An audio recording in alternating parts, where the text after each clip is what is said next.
37 ஆண்டுகள் அவரை யாரும் தொட முடியவில்லை. ஆனால் அவரையே அழித்தது அவரின் சொந்த வெற்றி. 1989ஆம் ஆண்டு ஜிம்பாப்வே வெள்ளையர் ஆட்சியை ஒழித்த ஒரே மனிதன் ஆட்சியில் அமர்ந்தான். அவனது பெயர் ராபர்ட் முகாபே. ஒரு தேசத்தின் தந்தை என்று மக்கள் அவரை வணங்கினார்கள். ஜெனரல்கள் அவரை பாதுகாத்தார்கள்.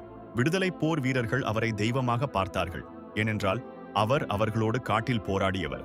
ஆனால் 2017இல் அவர் ஒரு தவறு செய்தார். தன்னோடு பல தசாப்தங்கள் போராடிய துணை அதிபர் எம்மர்சன் மனங்காக்வாவை பதவியிலிருந்து நீக்கினார். அவர் இடத்தில் தன் மனைவி கிரேஸை நிறுத்த முயன்றார். கிரேஸ் முகாபே பாரிஸில் ஷாப்பிங் செய்யும் போது ஜிம்பாப்வே மக்கள் பட்டினியில் வாடினார்கள். விடுதலை போரில் ரத்தம் சிந்திய ஜெனரல்கள் கோபமடைந்தார்கள். நவம்பர் 15ஆம் தேதி அதிகாலை தலைநகர் ஹரேரேயில் டாங்கிகள் நகர்ந்தன.